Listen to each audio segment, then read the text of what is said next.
Seigneur, que ta grâce, seule ta grâce. Nous voulons instaurer un état de droit. Et dans un état de droit, il y a une justice indépendante. Ce n'est pas à l'individu Félix Tshisekedi de commencer à faire justice.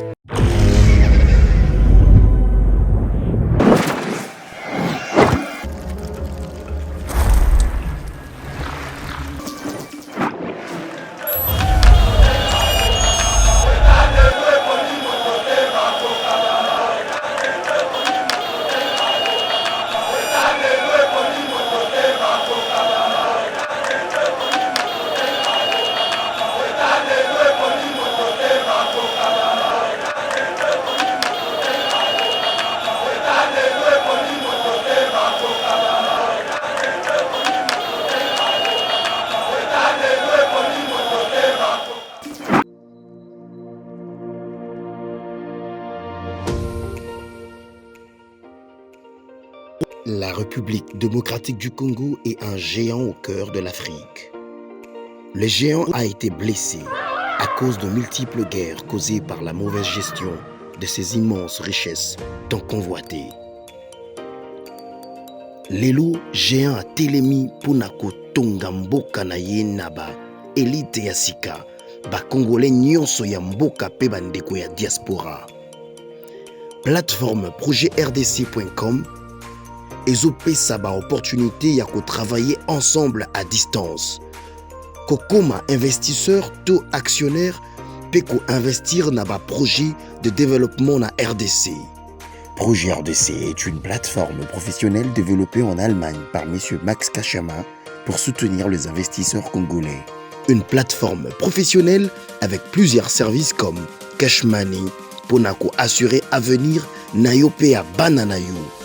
Yaka ko investir na bourse internationale, il y a ba actifs, il y a Facebook, Google, Mercedes, Bitcoin et autres.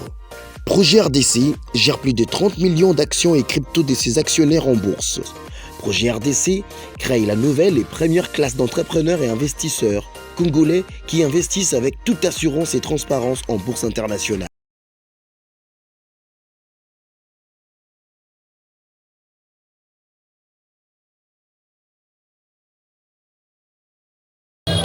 TV au cœur de l'actualité, Toza a en permanence, il y a IDOPS, l'Union pour la démocratie et le progrès social, parti présidentiel. Après 3 ans, il y a retrait et signature pour vraiment combattant.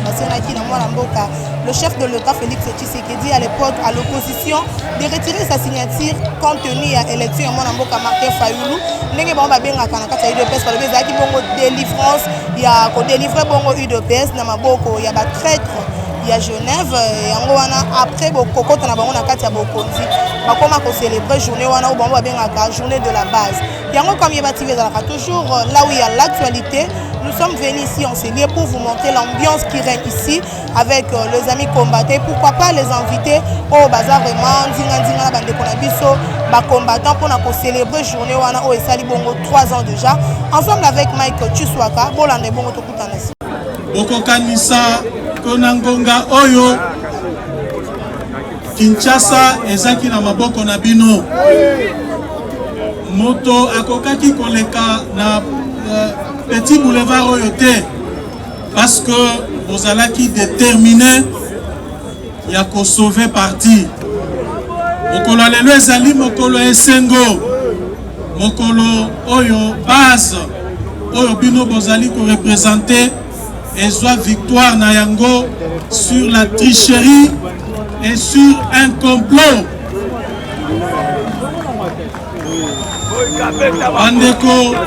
Bandeko tozaki kotambola na bango bazalaki koliela biso na CC biso toyebaki te bango balobaki soki tosaleli yango na Kinshasa bato wana bakosala biso mobulu tomema faci beton na bisika ya malili kuna tokende kotrahir ye kasi bayebaki te ke bazazaki na puissance ya kokoma ti kuna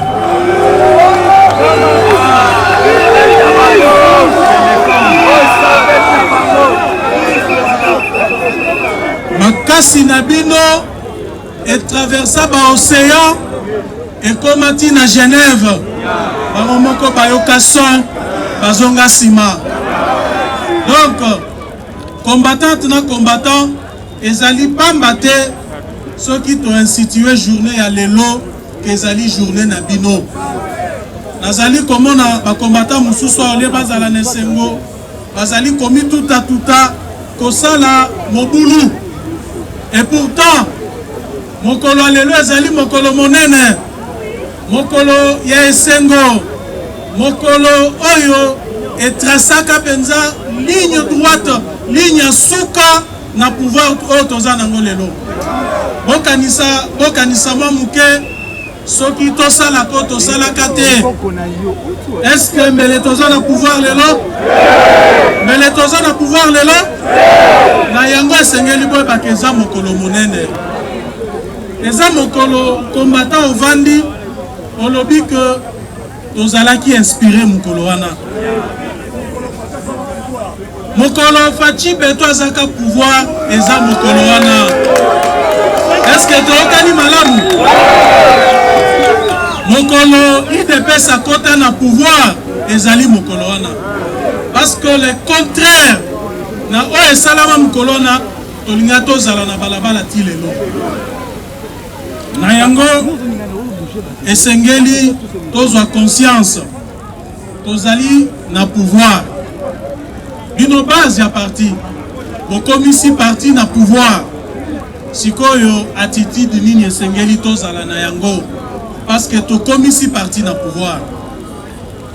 Nako rappele bino makambo na ebisaka bino mikolo nyonso combattante na combattant na Afrique mobimba oyo parti ata moko te oyo leader na yango charismatique soit-il akufa parti wana et survivre.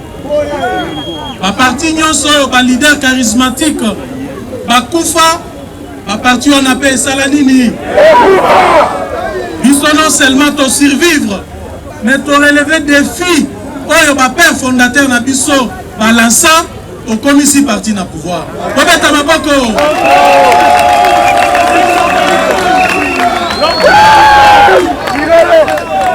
Na yango eloko wana esengeli ezala na mitu na bino. Pourquoi na insistaka na makambo wana? Parce que nazali komona neti bakombata mususu babosanaka. Omoni soki mutu azali kobosana esika azali kouta oyo babengaka histoire récente akoyeba pe bisika aza kokende te. Touti wapi? Depuis 1982 tosali chemin oyo parti mosusu esala te na mboka oyo. Parcours oyo parti ata moko te esala na mboka oyo. Un parcours sur les rocs ne balobaka na lopoto. Nini tomoni te? Tokufi sa ba combattant na ba combattant, ba compagnon de lutte. Tosala ba boloko. Ba kosela biso makambo. Donc eloko nini oyo biso tomoni te na parcours na biso depuis 1980.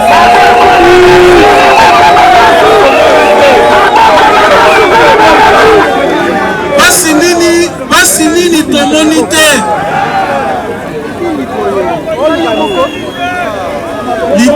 Leader charismatique na biso Etienne Tshisekedi wa Mulumba oyebi bino moko pasi oyo amona que parti oyo totikali na yango lelo ezala parti ekoma monene tokoma lelo na pouvoir. Amona pasi mingi parmi vous ici ebele bosala ba prison ebele nazali komona bilongio na ebi bien esala ba prison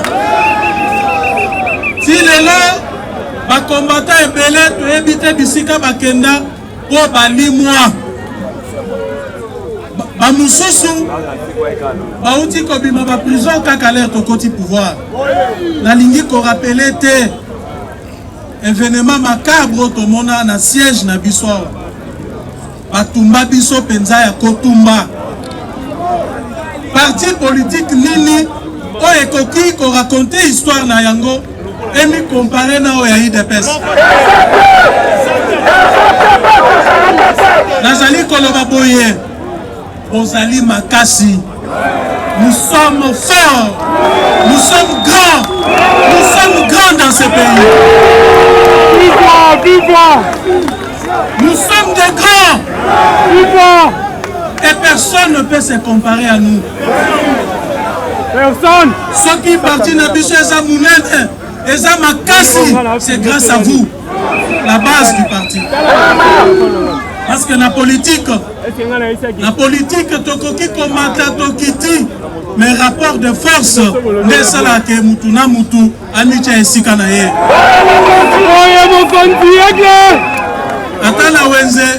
Atala wenze, tokutaka bataba ebele, tabana tabazaka na pri na ye, parce que ceux qui batient na pesage, tabana taba azali na kilo na ye. Donc, mokolo ezali mokolo na bino, tozali ko exalter puissance tozana yango, tozali ko exalter capacité à résilience oyo tozana yango. Na mokoyo to changer makambo. Nous avons su changer le cours de l'histoire dans ce pays. Nous n'avions pas reculé face à la dictature, face à la méchanceté, à la cruauté. Nous étions au front. Même ceux qui tentent de nous apprendre la lutte, marche, loi de l'homme, comme la peuple,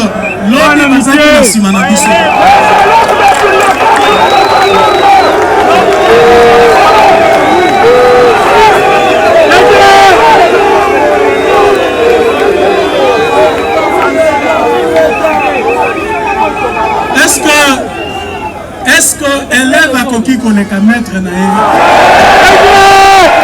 Jamais. Jamais. Ce qui a formé moi na la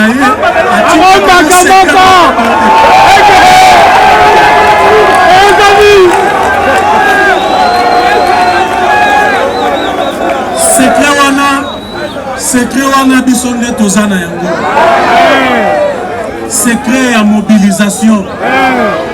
Secret à détermination, secret à courage, secret à capacité à résilience, secret à confronter l'IWA. Il n'y a que nous. Et ça, Kakabiso, applaudissez pour vous-même.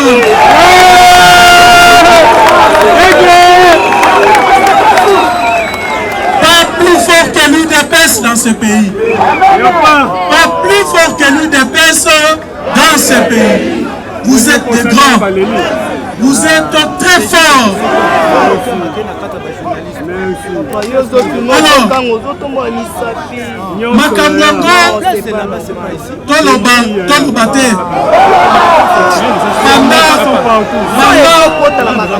Banda époque ya Tshisekedi Etienne, Kibasama Liba, Naba Mususu, histoire à IDPS est changée.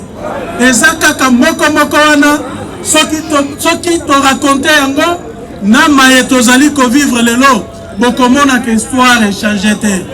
Ezaka ndenge moko, discours ezaka kaka moko. Lobby ezalaki que Etienne Tshisekedi akanisi nini, ye kaka nde aza makasi, ye kaka nde peuple. Comment est-ce que baza ko benga Moïse?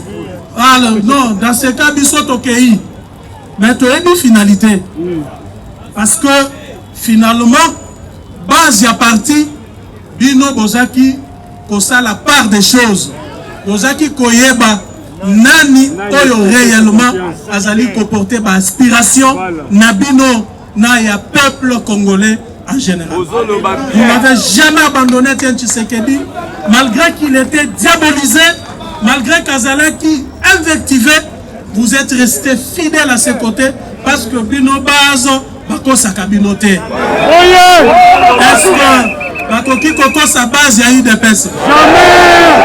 Jamais. Ceux qui tous à la café inspiré Bino confiance.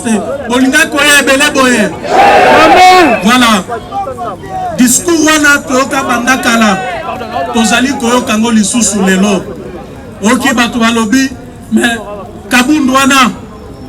Kabouya. Mais laissez-moi vous dire ceci.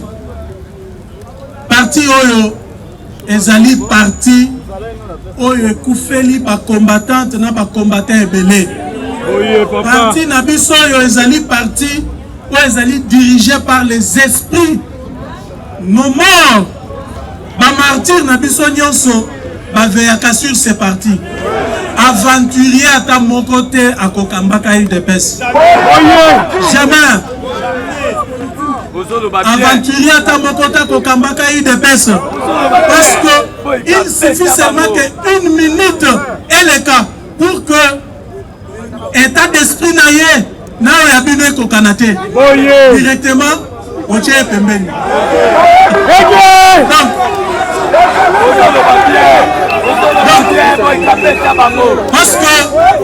Parce que parti Nabiso, ezali parti ou ezali d'abord spirituel. Est-ce que vous pouvez comprendre que pendant 37 ans de lutte, le régime et utilisant répression, et utilisant moyens, et utilisant diabolisation, pour diaboliser Bisso. Kolakisa batuke biso tozali mabe biso tobukaka biso tosala kaboye mais batuana bakuka biso te. Vous pensez que zalika kabiso moko? Il y a quelque chose, il y a eloko moko ya bonzambe o esali que et souteniraka et apuyaka parti na biso. Mayango nazali ko lancer message na ba détracteur na biso oyo bakanisie te. D'abord ba détracteur externe oyo bazali koleka na ba chancellerie, bazali ko voyager na bamboka bapaya, bazali même awa na ba réseaux sociaux ko diaboliser chef de l'État Félix Antoine Tshisekedi, ko diaboliser parti na ye, ko lobete biso tozali mabe baye bake bako zwa échec bako réussir te. Aussi longtemps que tozali wana tozali vivant toko infliger bango échec total. bako rencontrer biso na nzela na bango parce que tolobi il n'y a rien, c'est l'homme qui a peur.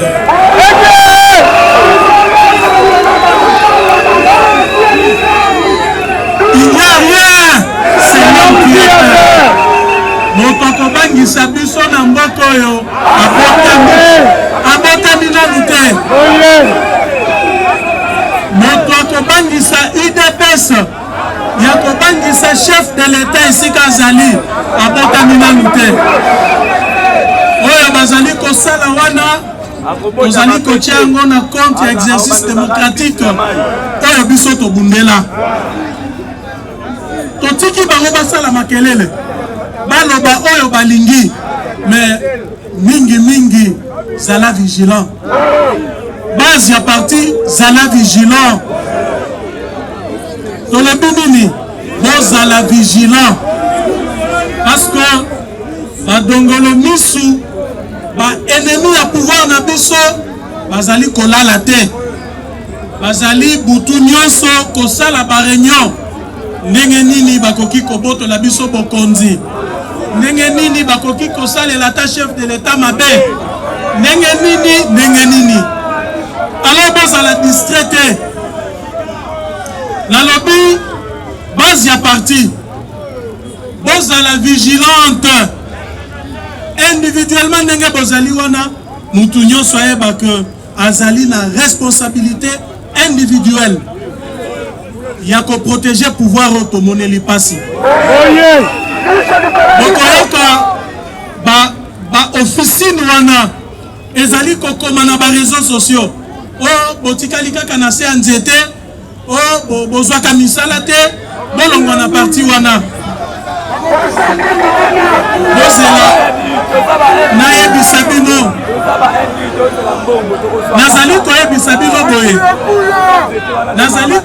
bino boye bato wana discours wana ezali mpona kodemobilize bino, ezali mpona koaffaiblir parti parce que lelo oyo le loyo pouvoir na biso soki boye bakayango te ezali protégé par vous.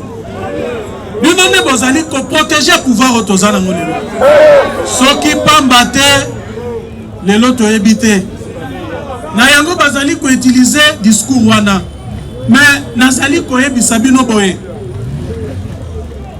Avant 2018, tozaki na opposition. Tozaki kaka na san zeta. Tozaki communauté. Tozaki na pouvoir te. D'abord, soki moko na kati na biswawa. Soki akota na IDPS, ayebi pona nini akota na IDPS. Soki na posé bino question moko na moko awa, chacun me dira pourquoi. À son temps, Moutounio sona tanaye, époque naye, année jour, on a compté IDPS, ayebi le pourquoi. Mais, ce qui n'a qu'au kokota na mitwa Moutounio soa, parce que tozali, qu'on partageait même état d'esprit, tokota na IDPS, parce que nous étions déterminés à faire changer les choses. D'abord, objectif premier, on est une ambition dans l'IDPS et Zalaki que, comme avaient rêvé nos pères fondateurs, construire un pays plus beau qu'avant. Faire de la République démocratique du Congo un havre de paix, un état de droit véritablement démocratique. Mais Nayango, ceux qui ont commis le pouvoir, tous allez être conscients que bino base à parti et sengeli vont profiter na fruit à pouvoir. Et d'ailleurs, c'est une obligation pour nous en tant que responsables du parti pour être veiller na ba intérêt à bino de telle sorte que lobby mutuna mutu aseka combattante na combattant parfois na bisabino nazo bisabino bokoki komona l'air na lekaka bolobi parfois président Jean-Marc Azane Sengo te nazaka ne Sengo te aussi longtemps que naebi responsabilité nazanango en tant que chef du parti, un parti de masse na chose à l'année Sengo te soki bozuna nu misalate.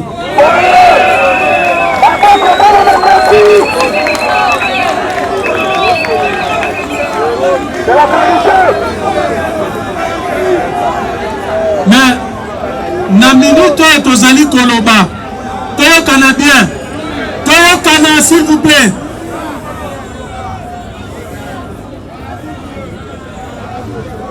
Oya yoki nzala s'il vous plaît. Oya yoki nzala zonga na ndako akende kolia.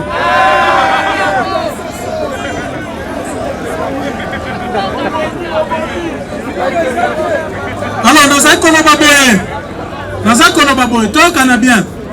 Biso tozali parti politique. Tozali ba responsable politique. Na minute yo opportunité tozali na yango ezali ba poste politique. Ba poste politique ezali nini? Ezali ba poste na kati ya gouvernement.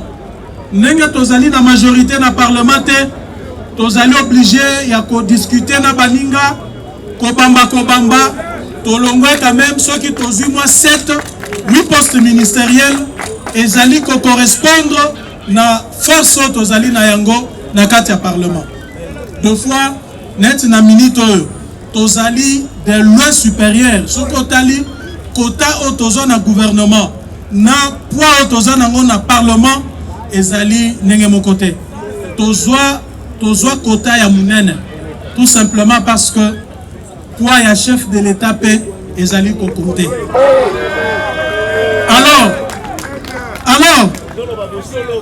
Alors opportunité mususu ezali ba poste na ba cabinet ya ba ministre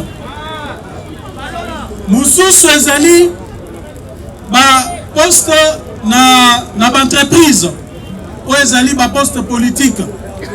Mais boyebi bino moko que ba poste wana soki na lingina calculer yango awa ekoleka santé ba poste wana ekoleka 100 donc nazali obligé ya kosala mathématique neto ya Yesu na Kana mais nazali Yesu te pona multiplier ba poste ndenge Yesu a multiplier mapa na Kana. Donc nakoki kosala miracle wana te soki toza na 10 opportunités donc 10 postes oyo balobi de pesa nakoluka kaka 10 combattants na pesi bisika wana mais bino bozali en termes de millions. Voilà pourquoi bokoyoka mutu mususu soki akoti gouvernement te aya bendi groupe aba combattant lobby mais bino bovandia Kabou na pesa kabatu misala te combattant biso toza parti politique naza président parti naza premier ministre te naza ministre et emploi te soki gouvernement pesi misala toyokani toyoki ke na ville ya Kinshasa oyo entreprise et créer 1000 emplois nana kolala te secrétaire général a kolala te tokolinga toyeba makambo mwa saleminen parce que biso neto ana pouvoir toyeba ndenge nini bakoki ko recruter ba combattant na biso. Vous pensez que biso soki toyoki information ndenge wana tokolala pongi mais la ebela ba combattant na biso bayebi que à tout moment l'air tozoa occasion na RVA ni balemisa to bakenda l'air tozoa occasion na service songolo ni balemisa to bakenda kuna mais je suis conscient que c'est insuffisant bozali ebele donc sengeli politique ya emploi ezala wana ezala vraiment nenge tozoloba que appliquer normalement na mboka na biso pour être biso parti to sala ndenge maema soto ko sala po bozwa misala muto ya kokosa bino te que kabunda zo pesa batu misala te ngai na ko créer musala ndenge nini ngai na ko est-ce que to ko kende na fonction publique to benga na ba bazana ba matricule po to tia batu kuna esengeli fonction publique a procédé na recrutement soki ngai oyo na yoki ke na fonction publique bazali ko recruter bokanisi na kolala bokanisi secrétaire général na kolala ma lukuta mususu ya munene oyo bayaka koyebisa bino balobi o secrétaire général Kabuya Augustin atindaka bato ya église na ye na misala ezali lukuta munene toyokana malamu combattant toyokana ezali lukuta munene je mets quiconque au défi oyo komemelanga kombo moko ya membre ya église ya secrétaire général na musala ko IDPS atindaki ye aya na yango tokotia yango tokopublie yango nazali kopesa bino exemple ya cabinet na ngai ezali cabinet politique toyokana bien s'il vous plaît toyokana cabinet na ngai ezali cabinet politique lundi nayebisi combattant nyonso oyo aza besoin ya koyeba aya na palais du peuple akota na cabinet na ngai a vérifier kobandela na chef ya cabinet na ngai tina oyo akombolaka soki akuti mutu ya territoire d'origine na ngai en tout cas nako démissionner. D'abord ça c'est de 1 de 2 bokomona que même pas mutu ya famille na ngai et pourtant naza na bango ebelao baza na ba chômage balelelaka nga na ndako mais natikala kozwa bango na cabinet na nga te.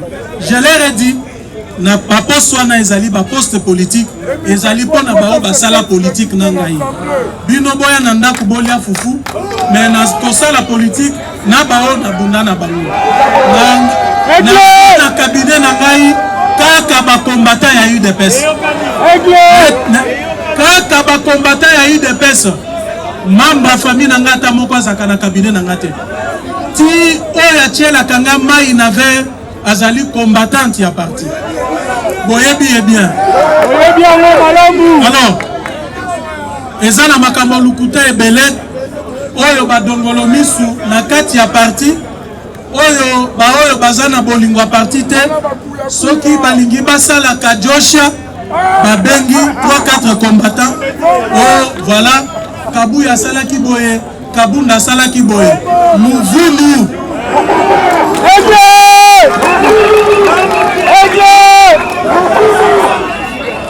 UDPS viva! UDPS viva! UDPS viva!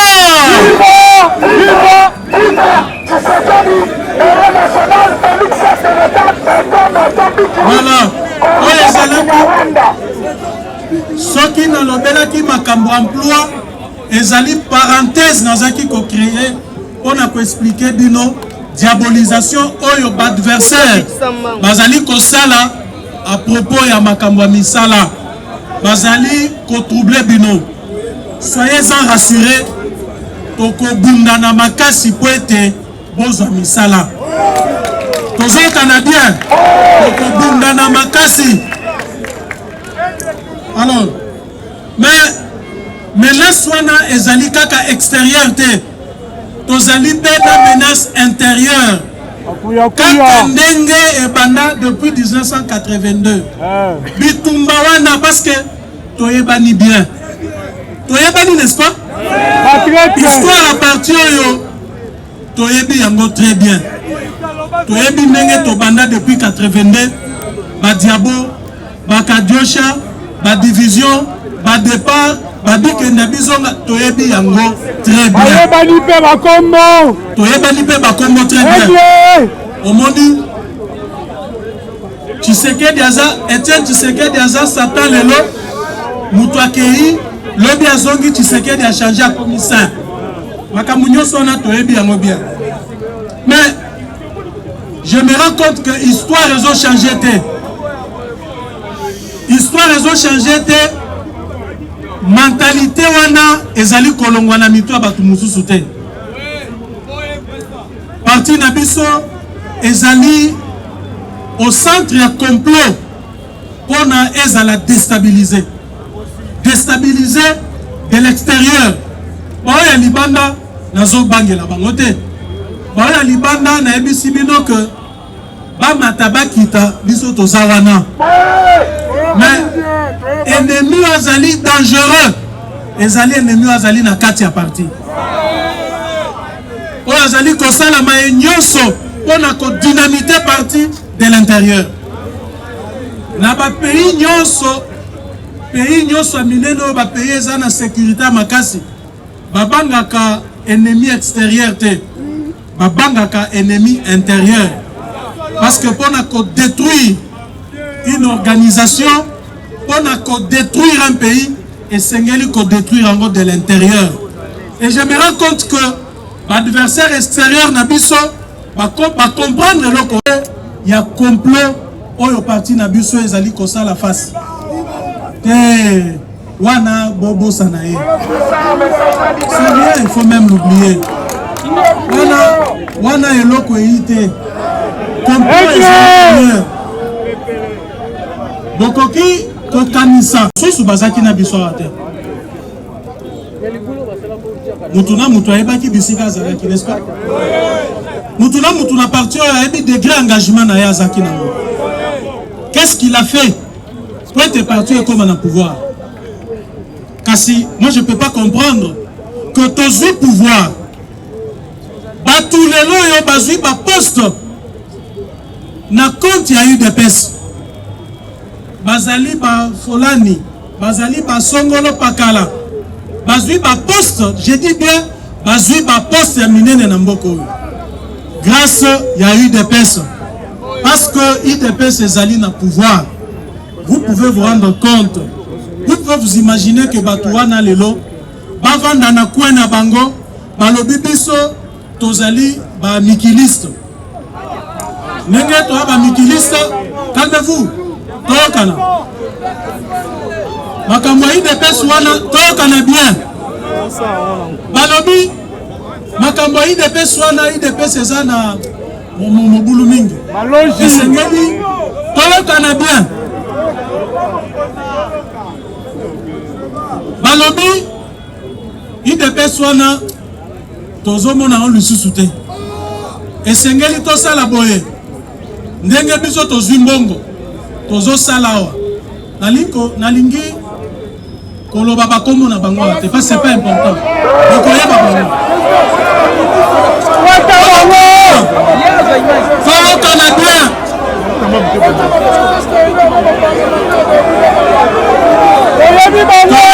malamu IDPS vivant s'il vous plaît tokana bien balobi boye biso IDPS wana toza susu kuna te biso tokosala regroupement politique ya munene tokokende na élection na matamba vers ça lelo bayebisa biso to bakosala regroupement na bango bakonyata UDPS s'il vous plaît nazali kotia bino na défi bino base ya parti eloko wana soki esalemi en tout cas bino base ya parti boza te banda mokolo ya lelo bozala vigilant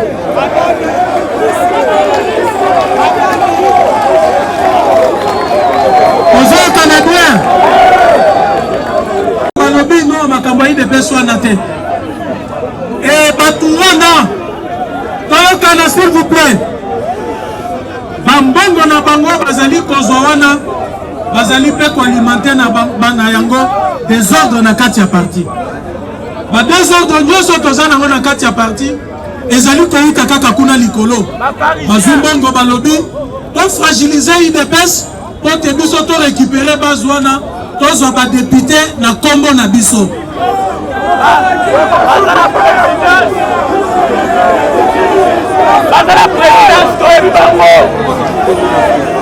combattant na combattant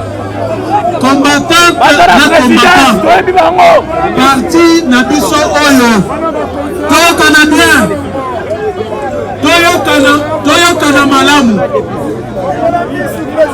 nazali kokonte makasi na kapasité na bino ya compréhension bato wana eloko bazali kobosana ezali lutte na biso babosani lutte oyo tosali babosani oyo tosala contre Genève babosani oyo tosali FCC kala mingi te baya tozali kozela bango basala oyo balingi basala amweke tozala te 2023 ezali koya tokomona bisika bakosalela campagne tokomona esika bakonyata IDPS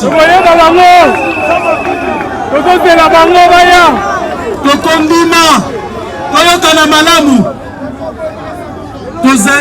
tozali d'accord que na 2023 tokozala accompagné na ba alliés c'est stratégique parce que IDPS ezali parti certes le mieux implanté mais ezali na babisika mususu oyo tokozala besoin na bandeko mususu comme alliés wana yokami tozali na bango besoin mais membre ya IDPS cadre ya IDPS moto azwi bokonzi likolo ya IDPS azwa mbongo asala parti politique mpona kodestabilize IDPS na baélection wana kokondima te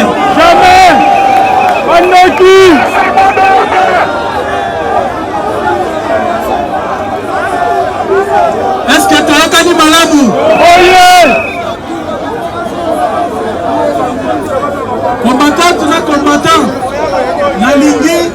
nalingi tosolola ndambu na actualité politique boyebi ke ngai nakotaka mingi na badeba wana na radio pe na télévision te totalaka yango parce que tomoni ke ya dire pe eza te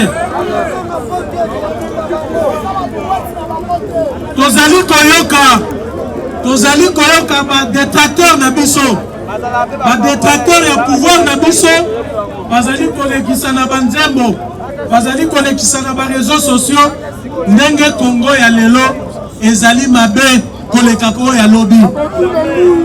Congo ya Tshisekedi Félix ya lelo ekomi mabe, ekomi dictatorial, économie ekufi koleko ya lobi. Est-ce que ça solo?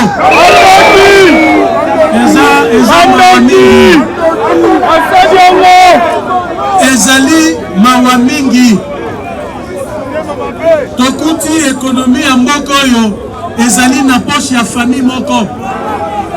Économie ya Congo minéré makambo nyonso ezaki détenu par une seule famille. Bazaki wapi mpona koloba? Biloko kolia, ba boutique, ba makambo nyonso na ville awa. Soso, loso nyonso ezaki détenu par une famille. Mais tozaki na bango kana mboka oyo.